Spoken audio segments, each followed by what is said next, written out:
몸에 많은 지체를 가졌으나 모든 지체가 같은 기능을 가진 것이 아니니 이와 같이 우리 많은 사람이 그리스도 안에서 한 몸이 되어 서로 지체가 되었느니라.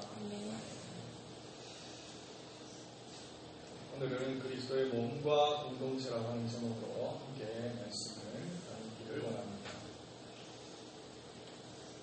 제주도에서 안식월을 8월 한 달 동안 보내시고 올라오신 어느 목사님께서 한 달 동안 제주도에 머무시면서 다른 곳에서는 좀처럼 볼 수 없는 기이한 현상이다 하시면서 제게 글 하나를 보내오셨습니다. 제주도에 가면 곶자왈이라고 하는 곳이 있다고 하네요. 저는 못 가봐서 모르겠습니다만 이 곶자왈이라는 곳에 가면 고산지대의 식물과 중산간지대의 식물이 공존하고 그리고 북방계 한대 식물과 남방계 아열대 식물이 함께 공생하는 아주 특이한 식물 서식지대가 형성되어 있다고 합니다. 아주 특이한 지역이라고 할 수 있는데 이런 특별한 현상이 가능한 비결로 학자들은 지표면의 온도를 꼽습니다. 제주도는 하산지대로서 용암에 의한 함물 지역이 많은데 이 함물 지역의 온도 분포 특성상 지표면의 온도 평균은 대략 한 23.1도 정도가 되고 또 함물지 바닥의 평균 온도가 대략 8.4도 정도 된다고 합니다. 이는 지표와 바닥 간에 거의 15도 정도의 온도차를 가지고 있으면서 대략 한라산이 2000m가 되지 않습니다. 그런데 이 한라산의 하단 부분과 그리고 꼭대기의 그 온도와의 차이보다 더 높은 차이를 가지고 있다고 학자들은 설명을 하고 있습니다. 그렇기 때문에 이러한 이유에서 곶자왈 함몰지에는 북방계 식물과 그리고 남방계 식물이 함께 공존할 수가 있게 되는 것입니다. 갈등이라고 했습니다.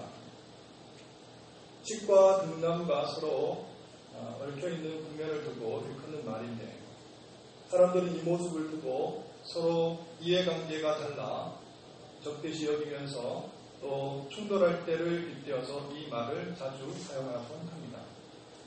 정서 갈등, 무역 갈등, 사회 갈등, 경제 갈등 그야말로 대립과 갈등 속에서 서로가 용납되어지지 않을 때 우리는 이 단어 사용하기를 주저하지 않습니다. 노사 간의 갈등, 고부 간의 갈등, 세대 간의 갈등 등 다양하게 이 용어들을 사용하고 있습니다만 하지만 잘 보시기 바랍니다. 정작 갈등에는 갈등이 있나요? 칡 달자를 쓰고 나무 등자를 쓰는데 정작 칡과 나무 사이에는 갈등이 있습니까? 없습니다. 잘 삽니다. 칡과 등나무가 서로 반대되는 방향으로 나무 몸통을 감싸고 오르기는 하지만 서로 죽이는 법은 없습니다. 도리어 서로가 의지하고 또 지지하면서 공생하면서 잘 자라가는 것이죠. 자연적으로 보더라도 북방계 식물과 남방계 식물이 함께 공존한다는 것은 매우 이례적인 현상이 아닐 수 없지만 제주도 곶자왈이라는 곳에서는 상당히 적대적이고 대립적일 것 같은 두 종류의 식물이 그야말로 자연의 놀랍고 경이적인 하모니 속에서 서로 의지하면서 또 지지하면서 잘 자라나고 있습니다. 성경은 교회를 일컬어 여러 가지 비유로 나타내려고 합니다. 성경은 무려 100가지가 넘는 이미지로 교회를 설명하고 있는데요. 첫째, 하나님과의 관계 속에서 교회를 설명할 때는 하나님의 백성, 하나님의 가족, 하나님의 신부, 하나님의 양떼, 하나님의 집 등의 이미지를 사용하고요. 두 번째, 예수님과의 관계 중심으로 설명할 때는 그리스도의 몸, 그리스도의 신부, 그리스도의 형제, 그리스도의 제자 등으로 비교해서 설명을 합니다. 셋째, 성령님과의 관계를 중심으로 표현할 때는 우리가 잘 아는 대로 성령님이 거하시는 성전이라고 하는 이미지로 주로 사용하는 것을 볼 수가 있습니다. 이 중 우리 오늘은 가장 친숙한 이미지 가운데 하나인 그리스도의 몸에 대해서 한번 살펴보도록 하겠습니다. 자, 우리 몸에는 여러 가지 기능과 역할을 감당하는 지체들이 많습니다. 손이 있고, 발이 있고, 팔이 있고, 다리가 있고, 허리가 있고, 또 눈과 코가 있습니다. 자, 말씀을 준비하면서 곰곰이 생각해 보았습니다. 설교 원고를 작성하면서 가장 바쁘고 분주하게 그리고 쉴 새 없이 움직이는 지체가 무엇일까? 당장 손이 보이더라고요. 손이 열심히 온 것에 무엇인가를 적고 있습니다. 정말 얼마만큼 그지런한지 몰라요. 쉴 새 없이 무엇인가를 적고 있어요. 그런데 그 순간 눈이 좀 섭섭하다는 생각을 할 것 같습니다. 눈을 다시 한번 생각해 봤습니다. 눈은 열심히 보고 있는 거예요. 책을 보고 있든지 원고지를 보고 있든지 가만히 또 보니까 손이라고 하는 것도 눈의 지시에 따라서 움직이더라고요. 눈이 가는 대로 손이 움직이는 걸 볼 수 있습니다. 또 순간 생각을 하게 됩니다. 코라는 것도 굉장히 서운할 것 같아요. 가만히 생각하니까 그 순간에도 코가 날숨과 실숨을 끊임없이 쉬고 있더라는 것입니다. 자, 그 순간에 또 생각을 해보게 됩니다. 허벅지는 어떻게 생각을 할까? 엉덩이는 어떻게 생각할까? 이 극중한 무게를 지탱하면서 어떻게 보면 진물이 나도록 한 곳에 꾸준하게 앉아서 정말 나를 받쳐주고 있는 이 허벅지와 이 엉덩이, 나름대로 자기 역할을 잘 감당하고 있는 것을 보게 됩니다. 그리고 보면 제 역할을 다하지 않는 지체가 없습니다. 눈은 눈대로, 코는 코대로, 손은 손대로, 또 발은 발대로, 심지어 보이지 않는 오장육부의 모든 기관도 다들 제 각기 자신의 역할을 다하는 것을 볼 수가 있습니다.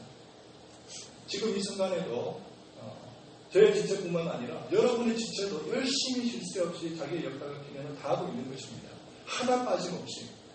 심지어는 여러분들 지금 눈으로 보지 못하고 있는 정말 새끼발가락에서부터 여러분 세포 하나하나까지 그 역할을 충실하게 잘 감당하고 있는 것을 볼 수가 있죠.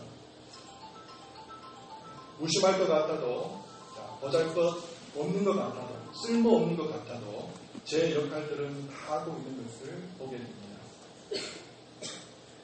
얼마 전이었는데 제 동료 목사님 가운데 한 분이 맹장염 수술을 받으셨습니다.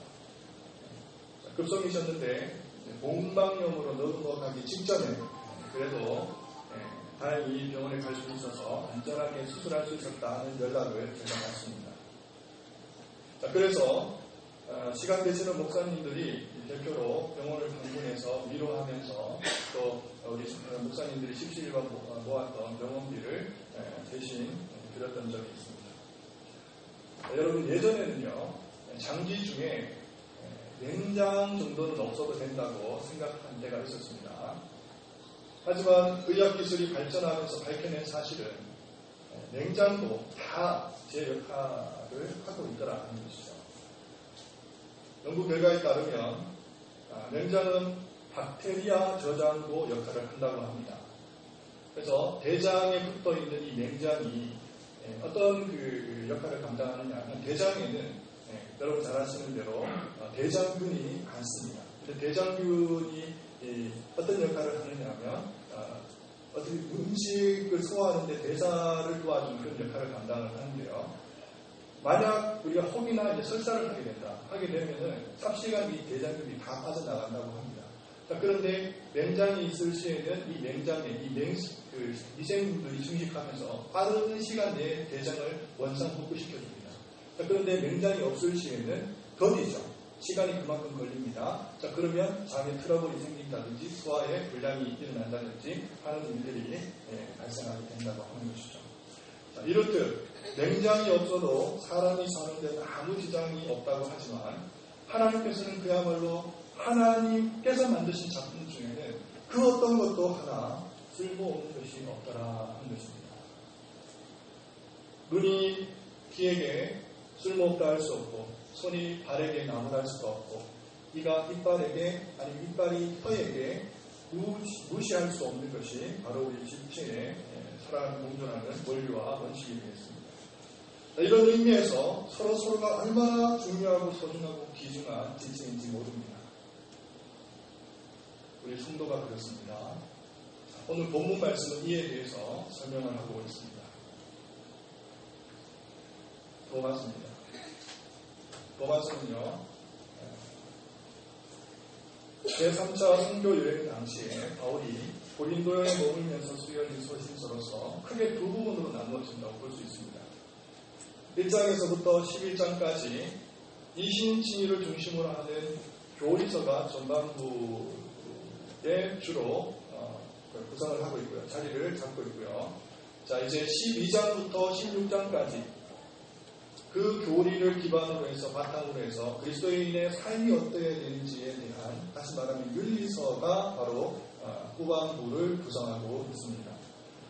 자, 11장 말미에 바울은 이렇게 말씀하고 있습니다. 깊도다 하나님의 지혜와 지식의 풍성하며 그의 판단은 헤아리지 못할 것이며 그의 길은 찾지 못할 것이므로다 하면서 하나님의 지혜를 높이 찬양하다가 이윽고 12장에 이르러서는, 자, 1절 말씀, 그러므로 형제들아 내가 하나님의 모든 자비하심으로 너희를 권하노니 너희 몸을 하나님이 기뻐하시는 거룩한 산 제물로 드리라.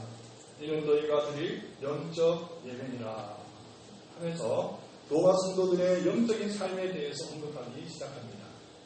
이것이 너희가 드릴 영적 예배라고 하면서 2절 말씀, 이 세대를 본받지 말고 마음을 새롭게 함으로 변화를 받아 하나님께서 기뻐하시고 선하시고 온전한 뜻이 무엇인지를 분별하라고 건면하면서 그 첫 번째 강구가 무엇인고 하니 오늘 본문 말씀, 교회론, 교회가 무엇인지에 대해서 언급하고 있는 것입니다. 교회는 한마디로 그리스도의 몸이라는 것입니다.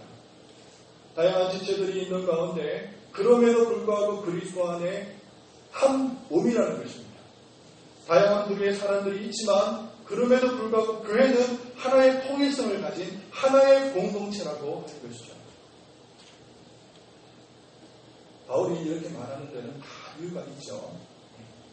정황과 상황 속에서 바울은 서신서를 써내려갔기 때문에 그들의 어떻게 보면 역사적인 배경을 도외시하고 절대 바울은 서신서를 쓰지 않습니다. 자, 로마라고 하는 것을 우리가 이해를 할 필요가 있고 로마 교회라고 하는 것을 이해할 필요가 있는데 그 유래부터 한번 우리가 따져 살펴보도록 하겠습니다. 로마 교회라고 하는 것은요, 성경을 통해서 우리가 살펴본 바에 의하면 예수님의 제자나 그리고 예수님의 사도들에 의해서 복음이 전해졌다거나 교회가 형성되어졌다고는 볼 수가 없습니다.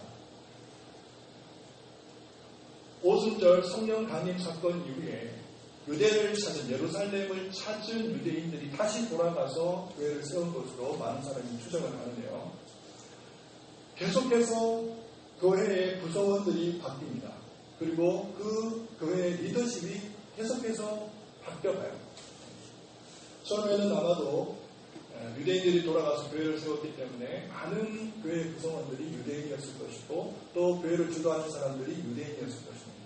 자, 그러다가 역사적으로 AD 49년경에 황제 클라우디오에 의해서 무슨 연유에 기인하는지는 모르지만 유대인들이 로마로부터 추방을 당합니다. 그 중에 좋은 예가 우리가 금요 신학 기도회를 통해서 우리가 살펴보고 있는 대로 아굴라와 그리고 브리스길라 후보를 우리가 들 수가 있죠. 로마로부터 추방을 당해서 고린도에서 바울을 만나게 되는 장면 우리가 살펴보았습니다.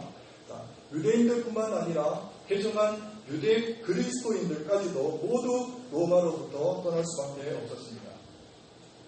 그렇게 타지를 배회하고 유랑하던 유대인들이 드디어 클라우디 형제가 죽고 칙령의 혈육이 소멸하게 되자 다시 로마로 찾아들어오기 시작했습니다.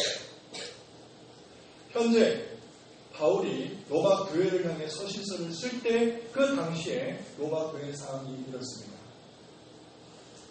유대인과 헬라인, 견해가 다르고 생각이 다르고 문화가 다르고 배경이 다르고 언어가 다르고 환경이 다르고 피부색이 다르고 핏줄이 다르고 혈통이 다른 것 투성이지만 그럼에도 불구하고 단지 그리스도인이라고 하는 이 이름 하나에 다들 한자리에 모여 있는 것입니다. 그림이 그려지시죠? 이럴 때 이들에게 가장 시급한 문제가 무엇일까요? 이들이 당면한 가장 큰 난제는 무엇이겠습니까?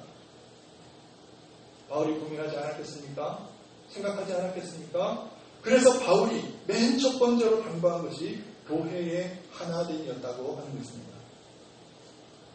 본문을 한번 보겠습니다. 여러분 성경을 한번 보시겠습니다. 4절 말씀을 보니까 교회를 이야기하기 전에 먼저 사람의 인체의 몸을 먼저 언급을 합니다. 우리가 한 몸에 많은 지체를 가졌으나 모든 지체가 같은 기능을 가진 것이 아니니 다양하다는 것이죠. 각기 제 역할이 있다는 것입니다. 자, 그러면서 이제 5절에 이르러서 교회가 무엇인지에 대해서 규정을 하고 또 정의를 내립니다. 이와 같이 우리 많은 사람이 그리스도 안에서 한 몸이 되어 서로가 지체가 되었느니라. 서로가 지체가 되었다고 하는 것입니다. 본문 말씀은 아니지만 이제 6절 이하의 말씀, 다양한 은사들이 소개되고 있습니다. 자, 이 본문 말씀을 통해서 우리가 보여질 때는 표면적으로는 마치 은사장을 얘기하는 것처럼 보이지만 실제로는 다양한 은사들을 가진 각기 서로 실제로는 하나가 되기 쉽지 않은, 화합하기 쉽지 않은 사람들로 구성되어 있다고 하는 것을 증거하는 그런 본문이 되겠습니다. 6절 이하의 말씀 보니까 이렇게 되어 있습니다. 우리에게 주신 은혜대로 받은 은사가 각각 다르니 복 예언이며 믿음의 분수대로, 복 섬기는 일이면 섬기는 일로, 복 가르치는 자면 가르치는 일로, 복 위로하는 자면 위로하는 일로, 의뢰하는 자는 성실함으로, 다스리는 자는 부지런함으로, 긍휼을 베푸는 자는 즐거움으로 할 것이니라. 사랑에는 거짓이 없나니 악을 미워하고 선에 속하라. 이처럼 각자에게 주신 은혜와 은사를 따라 한 몸을 이루라고 바울은 말하고 있는 것입니다. 사랑하는 성도 여러분, 지체는 자신을 위해 존재하지 않습니다. 다른 지체를 위해 존재합니다. 코는 코를 위해서 존재하지 않고 손은 손을 위해서 존재하는 법이 없습니다. 실제로 자기만을 위한 지체는 하나도 없는 것입니다. 무엇인가 이루기 위해서, 무엇인가가 되기 위해서 헌신하거나 희생은 했으면 했을지언정 유독 자신을 뽐내기 위해서 혹은 자신을 드러내거나 자랑하거나 우쭐대기 위해서 자신을 그 어떤 지체보다 높이 세우는 지체는 없는 것입니다. 교회가 그렇습니다. 자신을 뽐내지 아니하면서 자랑하지 아니하면서 하나님께 주신 각양의 캐릭터를 인정하고 다양하고 고유한 인격을 인정하고 하나님께서 그에게만 허락하신 은사와 달란트를 존중하면서 서로가 서로를 보완하면서 채워주면서 같이 이 믿음의 길을 경주하며 달려가며 걸어가는 사람들, 이것이 바로 하나님의 백성들의 모임이 교회가 되는 것입니다. 우리가 이 자리에 모인 성도님들이 100이면 100명 아니면 50명이면 50명 각자에게 하나님께서 주신 독특한 은사와 달란트가 있는데 각자의 캐릭터와 성향들이 있는데 우리의 관심사가 있고 우리가 좋아하는 것이 있고 우리가 잘하는 것이 있는데 하나님께서는 그 모든 것들을 살려서 우리가 하나 되고 조화되고 일치되고 연합되는 일에 사용되어질 수 있도록 하나님께서는 원하시고 계신 겁니다. 오늘 말씀이 전하고자 하는 것은 이것입니다. 믿음의 분량대로 서로가 은사를 활용하되 서로가 한 몸이라는 것과 하나라는 것과 사랑의 대상이라는 것과 대접하고 존중해야 될 그 우리의 의미 있는 대상이라는 것과 아껴주고 위해주고 섬겨주고 보살펴주고 돌봐주고 위로해야 할 대상이라는 것을 우리는 잊지 말고 기억해야 될 줄 믿습니다. 네. 오늘날 세상은 적과의 전쟁에서 승리하는 비결을 가장 높은 가치로 여기면서 살죠. 네, 세상은 살아남기 위해서 무슨 짓이라도 해야 한다고 가르칩니다. 승리의 고지에 오르려면 남을 짓밟는 것 정도는 두려워해서 안 됩니다. 이 세상 전쟁터입니다. 전쟁에서는 약자를 용납하지 않습니다. 강자만이 남죠. 남보다 잘 살아야 하고 더 높은 곳에 올라야 하고 그곳에 오르기 위해서는 그 어떤 수단과 방법을 가리지 않고 사용할 줄 알아야만 합니다. 편법이어도 사용할 줄 알아야 하고 진실을 두고서도 가짜 뉴스라고 우길 줄도 알아야 되고 모른다고 시치미를 뗄 줄도 알아야 되고 모든 법망을 요리조리 피해 다닐 줄도 알아야 되고요. 많은 사람들을 선동할 줄도 알아야 되고 가짜와 거짓을 진실로 분간시킬 줄도 알아야만 합니다. 이런 일들을 일삼는 데 있어서 혼자만이 아니라 조직적으로 그 어떤 일들을 할 줄도 알아야만 합니다. 이처럼 오직 승리만이 절대적 가치라고 세상은 선동하며 가르치고 있는 것입니다. 아마존 강유역 원시 미디안 부족 가운데 보복을 가장 큰 인생의 덕목으로 여기는 부족이 한때 있었습니다. 그들은 당하고 살 수가 없습니다. 피해를 보고서는 살 수가 없습니다. 당한 만큼 갚아야 하고 그 이상 돌려줘야 했던 부족들입니다. 그러다 보니 전쟁이 끊이질 않았고 피해 보복이 그치지를 않습니다. 이곳에 젊은 미국의 선교사들이 복음을 들고 들어갔습니다. 5명으로 구성된 선교사들이 그들에게 들어간 지 채 5일이 되기도 전에 싸늘한 시신으로 발견되었는데요. 호전적인 부족들에 의해서 그들의 창과 도끼에 의해서 무참히 살해당했던 것입니다. 그런데 몇 달이 지나지 않아서 이 젊은이들의 아내 5명은 한 2살밖에 되지 않은 어린아이들을 부둥켜 안고 남편이 순교한 그 부족을 다시 찾습니다. 목숨을 걸고 그녀들은 복음을 전했고 끊임없이 헌신적인 사랑을 그들에게 보여주었습니다. 마침내 원시인들은 선교사들과 그들의 부인들의 헌신적인 사랑으로 복음의 빛을 보게 되었고 인생의 참된 가치는 보복에 있는 것이 아니라 사랑에 있다는 것을 알게 되었습니다. 다음 그 당시 추장이었던 사람이 모 전도 집회에 나와 간증한 내용입니다. 한번 들어보시기 바랍니다. 우리들은 그분들에게서 복음을 받고 하나님을 믿게 되었습니다. 그 젊은이들의 희생이 아니었다면 우리는 아직도 그렇게 살고 있었을 것입니다. 그분들의 죽음으로 인해 우리들은 빛을 보게 되었습니다. 우리도 오래 살기를 원치 않습니다. 주님처럼 그분들처럼 살기를 원합니다. 이제 말씀을 맺겠습니다. 제주도 곶자왈은 풍경이 다릅니다.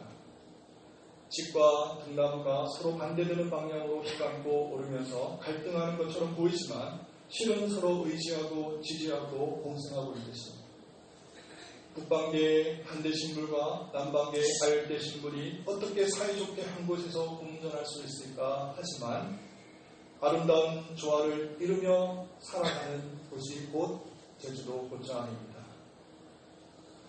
어쩌면 이들은 사람들과는 달리 서로 공존하고 공생하기 위해 서로 존중하고 사랑하는 법을 터득한 존재들인지 모르겠습니다. 교회는 주님의 지체들의 모임으로서 섬김과 사랑의 공동체입니다. 서로의 필요를 나누어주고 서로의 고민을 해결하고 서로의 아픔을 감싸주고 지난날의 가오와 각오를 숨겨주고 앞으로의 꿈과 미래를 위해 발판이 되어주는 것이 바로 교회가 되는 것입니다. 내가 성공하고자 하는 것이 아니라 서로를 끌어내리는 것이 아니라 서로를 밀쳐 올려주는 섬김의 공동체가 바로 교회가 되는 것입니다. 그래서 교회는 평안에 매는 줄로 성령의 하나 되게 하신 것을 힘써 지키는 것입니다. 이런 교회를 향해 주님께서는 서로 사랑하라 하셨고 사랑하지 않는 자는 하나님을 알지 못하나니 이는 하나님은 사랑이시니라 하신 것입니다. 사랑하는 성도 여러분, 이곳은 마치 곶자왈과 같은 곳입니다. 신역수와 한역수가 같이 자라고 북방계의 신문과 남방계의 신분이 공존하는 곳입니다. 등나무와 칡뿌리가 같이 자라고 소나무와 가시덤불이 엉키고 설켜서 공생하는 것. 서로 방해가 되고 장애가 될 것 같지만, 서로 갈등하고 저해가 될 것 같지만 그렇지 않습니다. 교회는 서로 믿음의 분량대로 서로 섬기며 사랑하며 존중하며 살라고 각양 우리들의 은사를 따라서 우리를 부르시고 모으신 주님께서 기뻐하시고 하나님께서 소중히 여기시는 아름답고 빛나고 영광스러운 공동체가 바로 교회인 것입니다.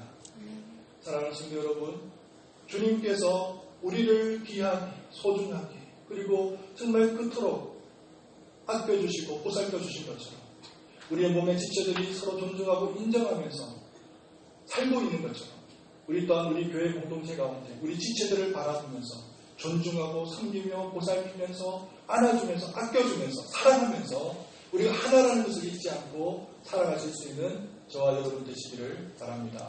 기도하겠습니다. 사랑과 은혜가 풍성하신 하나님 아버지 감사를 드립니다. 우리가 교회가 무엇인지에 대해서 우리가 살펴보았습니다. 하나님, 우리가 주님 안에서 한 몸인 것을 기억하고 눈이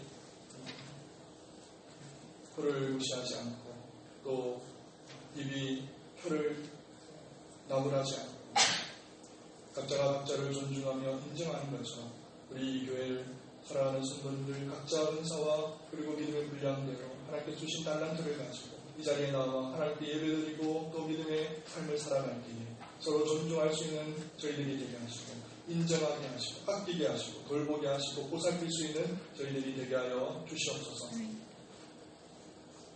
주님께서 우리에게 원하시는 것을 기억하게 하시고 진심으로 이 말씀을 받게 하여 주시옵시고 하나님, 이것이 사람의 언어가 아니라 어떤 방식으로 전하여 듣든 간에 말씀이 주의 성령께서 성경을 통해서 기록하신 말씀인 것을 기억하고 전심을 다해서 하나님 한 영 한 영을 바라볼 때에 말과 혀로만 사랑하는 것이 아니라 진실로 사랑하게 하시고 우리가 말을 해서 행동해서 사랑이 표현되어지는 것이 아니라 그 사람들을 가슴에 품고 오래 기억하고 그들을 위로하고 마음으로 사랑할 때 온전한 사랑이 우리의 삶들 속에서 우리의 작은 손끝 하나 하나님 우리의 몸짓 하나 속에서도 드러나고 나타난다는 것을 기억하고 사랑하는 하나님 아버지, 우리가 정말 한 영혼 영혼을 귀정하게 여기고 소중하게 여겨서 참 우리 예강의 금속들 사랑하는 예강의 모든 공동체가 사랑으로 꼽힐 수 있는 아름다운 정말 축복된 공동체가 될 수 있도록 은혜와 자비를 베풀어 주시옵소서.